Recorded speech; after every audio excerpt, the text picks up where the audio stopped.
शहरियत तरमीम कानून के बारे में मुल्क को गुमराह करने पर वजीर दाखिला अमित शाह की कांग्रेस पर तनकीद। कांग्रेस को कानून में ऐसा कोई भी ज़ाब्ता दिखाने का चैलेंज दिया जिसमें किसी की शहरियत वापस लेने की बात हो।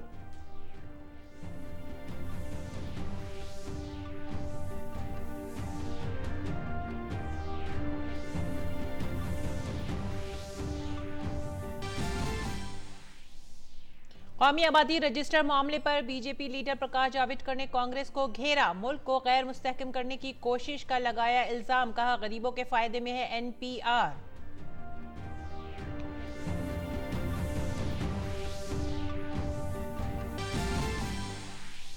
शहरियत तरमीम कानून की हिमायत में मुल्क भर में रैलियां। असम में निकाली गई अमन और खुशहाल रैली। मुंबई में भी हुआ बड़ा जलसा। गोवा, पुडुचेरी और विजयवाड़ा में भी रैलियां।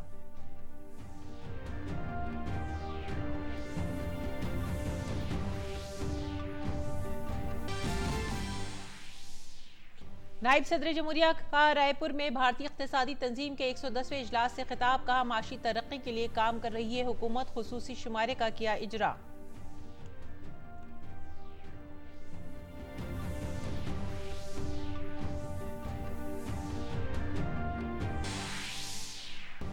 शुमाली भारत में सर्द लहर का कहर जारी। इतवार तक सर्दी की शिद्दत से निजात मिलने का इम्कान नहीं। माहिरीन मौसमियात के मुताबिक इतवार तक जारी रह सकती है जबरदस्त सर्दी।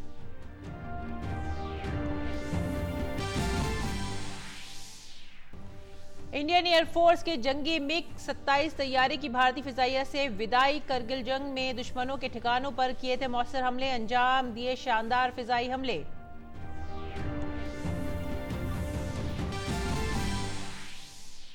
चीन के वजीर दिफा ने कहा, वजीर आजम मोदी और सदर शी जिनपिंग की वजह से बेहतर हो रहे हैं भारत चीन फौजी ताल्लुकात, अस्करी ताउन और सरहद पर अमन का भी किया जिक्र।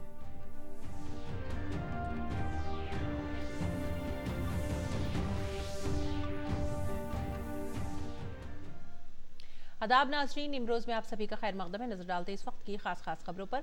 सरमायाकारों की आलमी चोटी कॉन्फ्रेंस का पहला ग्राउंड ब्रेकिंग इजलास आज शिमला में मुनक़िद किया गया। इजलास के मेहमान खुसूसी मरकजी वजीर दाखिला अमित शाह ने कहा कि रियासत के बुनियादी ढांचे में इस्लाह के लिए मरकजी सरकार ने काफी मदद की है।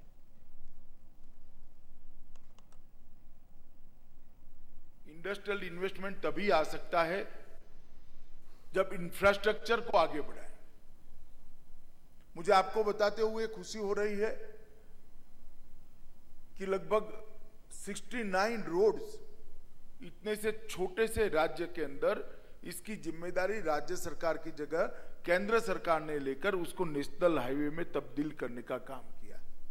इतने छोटे से राज्य के अंदर 15,000 करोड़ से ज्यादा लागत के रेलवे प्रोजेक्ट्स लगाए। इतने से छोटे से राज्य के अंदर हम इंटरनेशनल एयरपोर्ट की भी कल्पना कर रहे हैं, उड़ान को भी सफलतापूर्वक लागू किया है। पूरे हिमाचल का इंफ्रास्ट्रक्चर मजबूत करने की जो भारत सरकार की पहल है वो इसलिए है कि यहां के युवा को नीचे न जाना पड़े। हिमाचल की जयराम हुकूमत के 2 साल मुकम्मल होने पर शिमला के तारीखी राज मैदान में एक बड़ी रैली हुई जिसमें बीजेपी सदर वजीर दाखिला अमित शाह, बीजेपी के कारगुजार सदर जेपी नड्डा और सीएम जयराम ठाकुर समेत बड़े लीडरों ने शिरकत की। पेश है ये रिपोर्ट। हिमाचल की जयराम सरकार के 2 साल मुकम्मल होने पर शिमला के तारीखी रिज मैदान में हुई बड़ी रैली जिसमें वजीर दाखिला अमित शाह, बीजेपी के कारगुजार सदर जेपी नड्डा और सीएम जयराम ठाकुर समेत बड़े लीडरों ने हिस्सा लिया। अमित शाह ने कहा कि दहशतगर्दी हो या नक्सलिज्म, रियासत के बहादुरों ने मुल्क की हिफाजत के लिए कुर्बानी दी है। अमित शाह ने मरकज की नरेंद्र मोदी सरकार की हुसूलियाबियां शुमार कराते हुए मुल्क को आगे ले जाने के उनके कामों का जिक्र किया तो साथ ही जयराम ठाकुर की हुसूलियाबियां शुमार कराते हुए कहा कि हिमाचल में एक भी घर अब बगैर गैस चूल्हे का नहीं है। ढेर सारे नए कानून, नए निर्णय करके देश को विकास के रास्ते पर आगे ले जाने का काम किया और हम आने वाले दिनों में $5 ट्रिलियन की इकोनॉमी बने, इसका रास्ता नरेंद्र मोदी जी ने प्रशस्त किया। बहुत सालों से $2 ट्रिलियन की इकोनॉमी पर हम स्थगित थे, एक ही 5 साल के अंदर $1 ट्रिलियन को बढ़ाने का काम किया और मुझे पूरा भरोसा है कि अगली बार जब हम जनता का आशीर्वाद लेने मोदी जी के नेतृत्व में आएंगे, $5 ट्रिलियन की इकोनॉमी बनाकर आएंगे। आज हिमाचल के अंदर अभी 3 बहनों को, माताओं को यहां से गैस वितरण किया गया, गैस की किट दी गई। उसके बाद हिमाचल में एक भी घर ऐसा नहीं है जहां लकड़ियां, कंडे और जलाकर, टहनियां जलाकर खाना बनाना पड़ेगा। बीजेपी के कारगुजार सदर जेपी नड्डा ने इस मौके पर कहा कि नरेंद्र मोदी की सरकार ने हिमाचल की तरक्की के लिए काफी मदद दी है और रियासत को खुसूसी पैकेज भी दिया है। हम गौरव के साथ बोल सकते हैं कि जब आपने दिल्ली में मोदी जी की सरकार बैठाई तो आपके बिना मांगे 2014 में उन्होंने हिमाचल को फिर से special category state, hilly state दे दिया। यह हमको ध्यान में रखना चाहिए। वज़ीर आला जयराम ठाकुर ने सरकार की 2 साल की हुसूलियाबियां गिनाई और बताया कि कैसे सरकार लोगों के मसाइल को दूर करने की कोशिश कर रही है। मुझे इस बात की प्रसन्नता है कि जो छोटे छोटे इनिशिएटिव लिए, नई योजनाएं हमने हिमाचल प्रदेश में शुरू की, प्रदेश की जनता ने उनको स्वीकारा और स्वीकार करने के साथ साथ में उनको सहयोग दिया, आत्मसात किया। और आज मुझे इस बात की प्रसन्नता है कि हिमाचल प्रदेश में जो योजना हमने जनहित में शुरू की थी, उन योजनाओं को अपना समर्थन और सहयोग दे करके हिमाचल प्रदेश में जब परीक्षा के इस दौर में से हम गुजरे, चाहे वो लोकसभा का चुनाव था, चाहे वो विधानसभा का उपचुनाव थे, हम दोनों जगह जो है सफलतापूर्वक जो है अपनी मंजिल तक पहुंचे। प्रोग्राम में अमित शाह ने सरकार की हुसूलियाबियों पर लिखी गई किताब सेवा और स्वावलंबन का इजरा किया। बाद में अमित शाह ने ग्लोबल इन्वेस्टर्स मीट 2019 की ग्राउंड ब्रेकिंग तकरीब में हिस्सा लिया, जिसमें 200 से ज्यादा सरमायाकार हिस्सा ले रहे हैं। ब्यूरो इनपुट के साथ विक्रमजीत सिंह की रिपोर्ट, डीडी न्यूज उर्दू खबरें। हिमाचल प्रदेश के वजीर आला जयराम ठाकुर ने अपने खिताब में शहरी तरमीमी बिल पर कहा कि ये पनाह गुज़ीनों को शहरियत देने से मुताल्लिक़ बिल है। किसी की सिटीजनशिप छीनी गई क्या? नहीं छीनी गई। सिटीजनशिप किसी को दी गई जो पात्र थे, जो भारत से बाहर रह करके भारत के साथ अपना नाता जोड़े, भारत माता की जय करने का उनका मन करता था, प्रताड़ित हुए, भारत आए, वहां से निकाले गए और भारत में शरणार्थी के रूप में जीवन बसर कर रहे थे। अगर ऐसे लोगों को भारत की नागरिकता हासिल हुई तो मैं समझता हूं कि बहुत पुण्य का कार्य हुआ है। हम इस निर्णय का अभिनंदन करते हैं, स्वागत करते हैं और मैं आदरणीय अमित शाह जी को बहुत बहुत बधाई देता हूं। आगे बढ़ते हैं अगली खबर की तरफ। बीजेपी ने कांग्रेस के साबिक सदर राहुल गांधी पर लगातार झूठ बोलने का इल्जाम आयद किया है। बीजेपी लीडर और मरकजी वजीर प्रकाश जावड़ेकर ने कहा कि राहुल गांधी 2019 के झूठ ऑफ द ईयर के लिए हकदार हैं। उन्होंने कहा कि सरकारी स्कीमों से फायदा उठाने वालों की पहचान में एनपीआर का बहुत बड़ा किरदार होता है और एनपीआर के साथ ही आधार दोनों इसकी अहम कड़ी हैं। राहुल गांधी कांग्रेस के अध्यक्ष थे तब भी और अब नहीं है तब भी कुछ भी बोलते हैं और लगातार झूठ बोलते हैं। 2019 का मैन ऑफ द ईयर ऐसे जो सभी लोग आप विश्लेषण करोगे, झूठ ऑफ द ईयर, ये पुरस्कार के लिए वो पात्र है। पहले उनके बयानों से परिवार परेशान था, अब पूरी कांग्रेस और जनता परेशान है।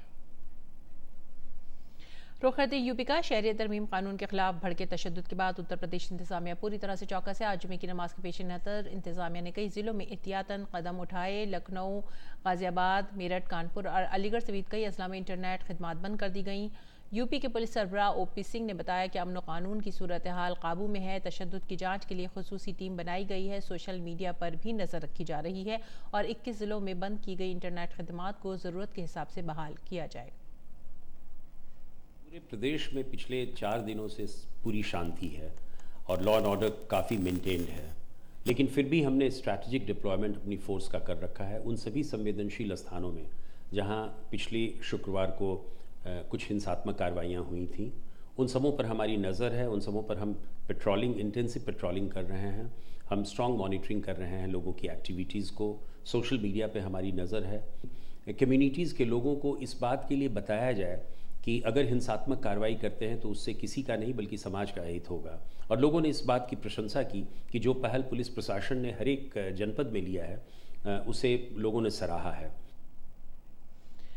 शहरी तरमीम कानून की हिमायत में आज मुल्क भर के कई इलाकों में रैलियां निकाली गईं। बीजेपी ने मुंबई में आज एक बड़ी रैली की। आसाम की राजधानी गुवाहाटी में भी बीजेपी ने रैली निकाली। पुडुचेरी में भी बीजेपी CAA के हक में एक जुलूस निकाला गया। विजयवाड़ा में कानून के तई आवाम में बेदारी फैलाने के लिए एक प्रोग्राम मुनक्किद किया गया।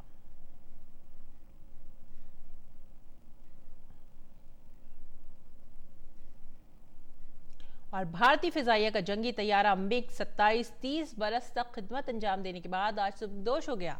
करगिल जंग में इसने एक अहम किरदार अदा किया था। मिग 27 ने जोधपुर में एयरबेस पर आखिरी उड़ान भरी। पेश है इसकी फिजाइया खिदमत और शानदार कारकर्दगी पर ये रिपोर्ट।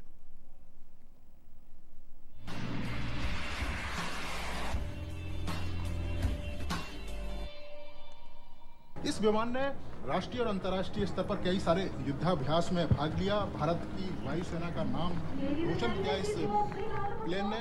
दूसरी सबसे बड़ी बात है कि कारगिल युद्ध में इस वायुसेना के मिग 27 ने एक बड़ी भूमिका निभाई थी और पाकिस्तान की सेना के छक्के छुड़ा दिए थे। उसकी बहादुरी को देखते हुए इस फाइटर प्लेन को बहादुर नाम दिया गया। 27 दिसंबर की सुबह जोधपुर में मिग 27 ने आखिरी उड़ान भरी और फिजाइया को अलविदा कह दिया।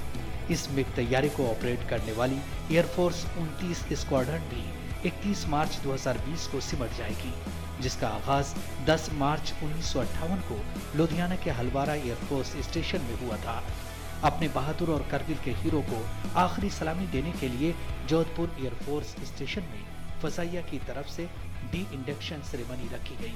1985 में फिजाइया के बेड़े में शामिल हुए इस जंगी जहाज ने हर ऑपरेशन में कामयाबी के परचम बुलंद किए। तकरीबन 34 साल तक ये जंगी जहाज एयरफोर्स के बेड़े में रहा। ऑपरेशन पराक्रम से लेकर तमाम आलमी अमन और जंगी मुहिमात में इसने अपनी ताकत का लोहा मनवाया। लेकिन 1999 में करगिल जंग में इस तैयारे ने दुश्मनों के दांत ऐसे खट्टे किए जिसे फिजाइया कभी भूल नहीं पाएगी। बेहद कम वक्त में करगिल की बुलंदोबाला चोटियों पर इस तैयारे के जरिए दुश्मनों के ठिकानों को तलाश करके तबाह किया गया, जिसके बाद इसका नाम बहादुर रखा गया। उस दौर में कम ऊंचाई पर तेज रफ्तार से वार, हवा से जमीन पर बाहदफ मार और 1700 किलोमीटर फी घंटे की रफ्तार से उड़ान भरने में अहल ये तैयारा हर कसौटी पर खरा उतरा। स्पेशली जो कारगिल ऑपरेशन था उसमें इंडक्ट होने के बाद उसमें ये जहाज बहुत अहम तरीके से पार्टिसिपेट किया और जब भी इस जहाज को किसी भी काम के लिए बुलाया गया इट हैज परफॉर्म टू स्पेक। दहाइयों तक फिजाइया के लिए मिग हवाई हमलों की रीढ़ बनकर रहा। करगिल जंग के बाद 2006 में इस जंगी जहाज की फ्लीट को अपग्रेड किया गया, जबकि इससे पहले मिग 23BN, मिग 23MF और मिग 27 का पुराना एडिशन फिजाइया के बेड़े से बाहर हो चुका था। जोधपुर से नीरज सिंह के साथ bureau report, DD news Urdu खबरें। अगली खबर, नायब सदर जमहूरिया एम वेंकैया नायडू ने छत्तीसगढ़ के रायपुर में भारतीय इक़्तिसादी फेडरेशन के 110वें सालाना इजलास से खिताब किया। इस दौरान नायब सदर जमहूरिया ने सियासी जमातों के लीडरों से लोगों को खुद कफील बनाने की सिफारिश की। Economic orientation policy should be how to make people to stand on their own in long term. Not today. I'm not saying today this state, that state, and this government and all. I am saying about the entire policy approach, political orientation of the political system of the country, irrespective of parties, should be focused on this, making the people self-sufficient, empowering the woman by self-help groups or by promoting small-scale and medium-scale industries and bringing the banks to the doorsteps of the women. Mudra Yojana is one indication, one in such a direction, empowering the people who are helpless by giving support. और आइए अब बात करते हैं सेहत से मुतालिक। मरकजी वजीर सेहत डॉक्टर हर्षवर्धन ने कहा है कि फिट इंडिया मुहिम और सेहत के तय बेदारी को अवामी इनकलाब बनाया जाएगा। डीडी न्यूज़ से खुसूसी गुफ्तगू के दौरान उन्होंने मुख्तलिफ बीमारियों से पाक रहने के लिए लोगों को ज़्यादा से ज़्यादा जिस्मानी नक्लो हरकत करने पर जोर दिया।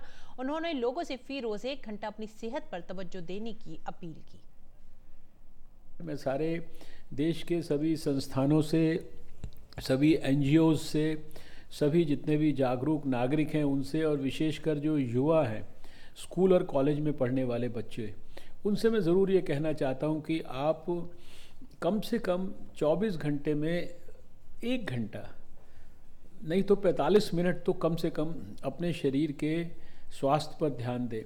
उसके लिए फ़िज़िकल एक्टिविटी करें। उसके लिए चाहे आप दौड़ें, चाहे आप जॉगिंग करें, चाहे आप साइकिलिंग करें, चाहे आप जो है जिम की एक्टिविटी करें, चाहे आप योग करें, एक्सरसाइज करें, और भी आजकल बहुत मॉडर्न तरीके फ़िज़िकल एक्टिविटी के आ गए हैं, वो कुछ भी करिए, लेकिन पौना घंटा 1 घंटा आपके जीवन में हर रोज़ भागना दौड़ना ये सब होना चाहिए। ये अगर आपने किया तो आने वाले सालों के अंदर आपको बड़ी बड़ी बीमारियां नहीं होंगी, कॉर्नरी आर्टरी डिजीज़ नहीं होगी, जब बड़ी उम्र में भी जाके पूरी तरह से स्वस्थ रहेंगे, फिट रहेंगे, और शायद आपके जेब का जो पैसा खर्च होता है बीमारी के इलाज पर, डॉक्टर के पास बार बार जाना पड़ता है, उससे भी आप बच पाएंगे।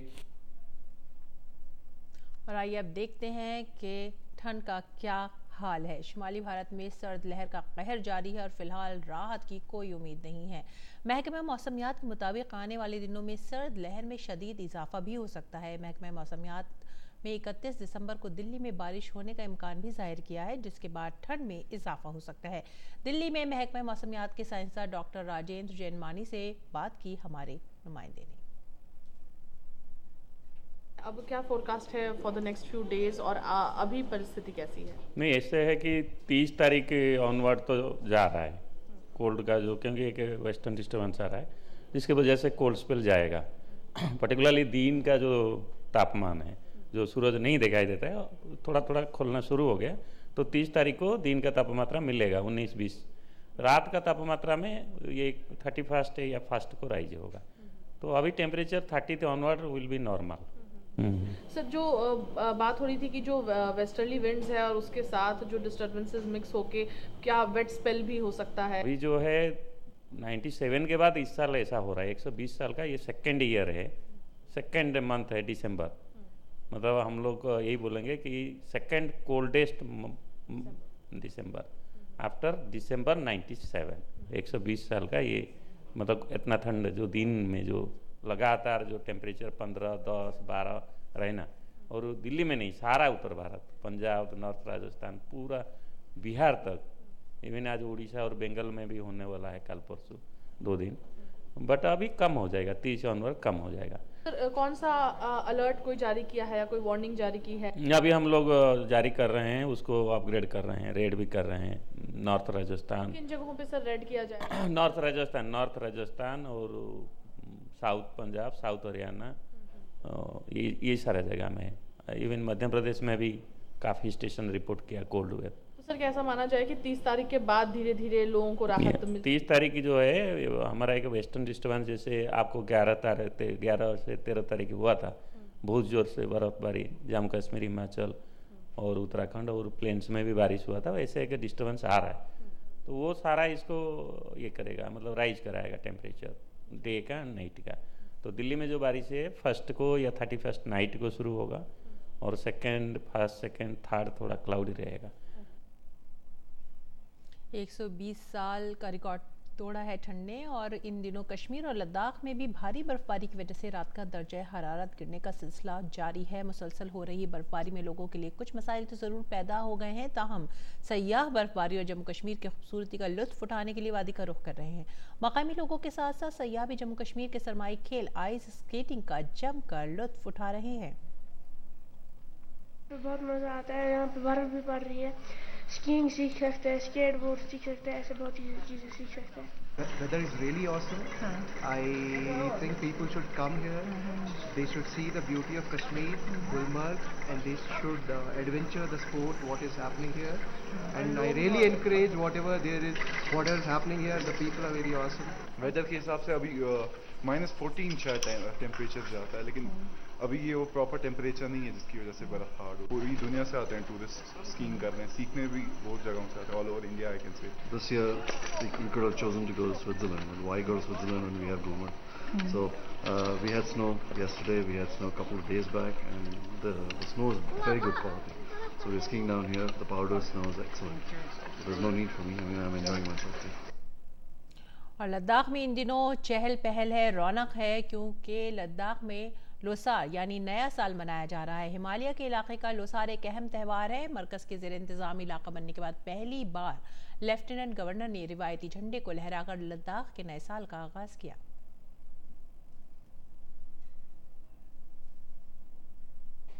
जम्मू कश्मीर के 2 रोज़ा दौरे के दौरान बीजेपी लीडर राम माधव ने कहा है कि यहाँ हालात तेज़ी से मामूल पर लौट रहे हैं। उन्होंने कहा कि हुकूमत इंटरनेट और ब्रॉडबैंड खिदमत की बहाली की समत तेज़ी से काम कर रही है। हम सबका प्रयास है जल्दी से जल्दी यहाँ इंटरनेट की सुविधा वापस उपलब्ध हो और तमाम जो इस समय कुछ रिस्ट्रिक्शंस है वो सब भी हट जाए। मैं 2 दिन में बहुत बड़ी संख्या में डेलीगेशंस को मिला हूँ जो हमारे पार्टी से कोई ताल्लुक नहीं रखते हैं या कि आम समाज के प्रतिनिधि है। मुझे ये आश्चर्य हुआ, एक भी डेलीगेशन की तरफ से किसी भी रूप में 370 का मुद्दा उठाया ही नहीं गया था।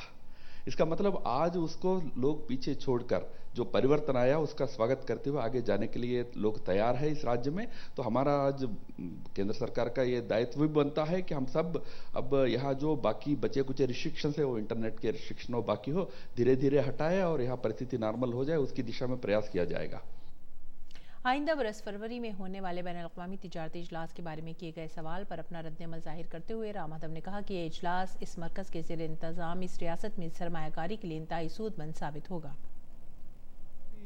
अपेक्षा है कि एक इंटरनेशनल ग्लोबल समिट यहाँ होने के बाद यहाँ इन्वेस्टमेंट्स आएंगी तो यहाँ कुछ इस समय परिवर्तन के लिए लोग तैयार है, उनके लिए प्रोत्साहन मिलेगा क्योंकि इन्वेस्टमेंट एक महत्वपूर्ण एक आवश्यकता होती है जो भी डेवलपमेंटल एक्टिविटी यहाँ बढ़ने के लिए।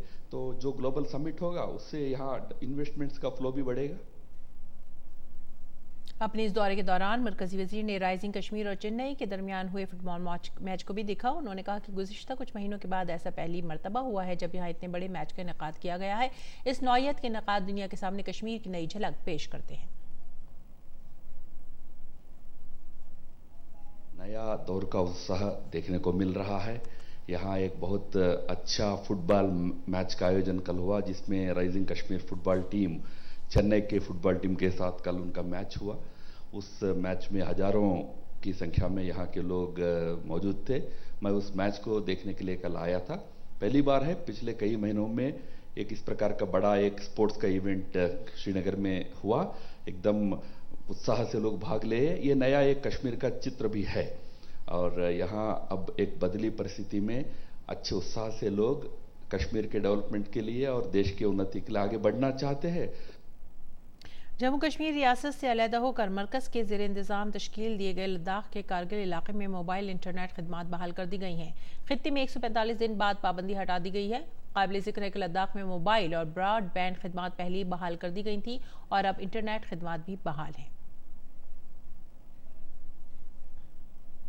भारतीय खुसूसी शनाख्त अथॉरिटी यानी UIDAI ने ऐलान किया है कि आधार स्कीम में 125 करोड़ लोगों को मुंसलिक करके उसने एक मील के पत्थर का काम किया। इसका मतलब है कि 1.25 बिलियन भारतीय अफराद के पास 12 नंबरों का खुसूसी शनाख्ती कार्ड है। ये हुसूलियाबी आधार कार्ड रखने वालों के जरिए तरजीही शनाख्ती दस्तावेज के तौर पर बढ़ते हुए इस्तेमाल के बाद मिली है। फिलहाल UIDAI को हर रोज तकरीबन 3 करोड़ तस्दीक से मुतालिक सिफारिशात मौसूल होती हैं। साथ ही लोग अपने आधार को अपडेट भी रख रहे हैं। National payment corporation of India यानी NPI ने कहा है कि ग्राहक अब भीम UPI से मुतालिक मोबाइल ऐप के जरिए भी फास्टैग को रिचार्ज कर सकते हैं। इस महीने की 15 तारीख से ड्राइवरों के लिए फास्टैग के जरिए टोल टैक्स देने की सहूलत दी गई है। नेशनल इलेक्ट्रॉनिक टोल कलेक्शन यानी NETC के जरिए शुरू किया गया फास्टैग इस्तेमाल करने में बड़ा आसान है। इसे पूरे भारत में इलेक्ट्रॉनिक तरीके से टोल जमा कराने की ज़रूरतों के पेश नज़र तैयार किया गया है।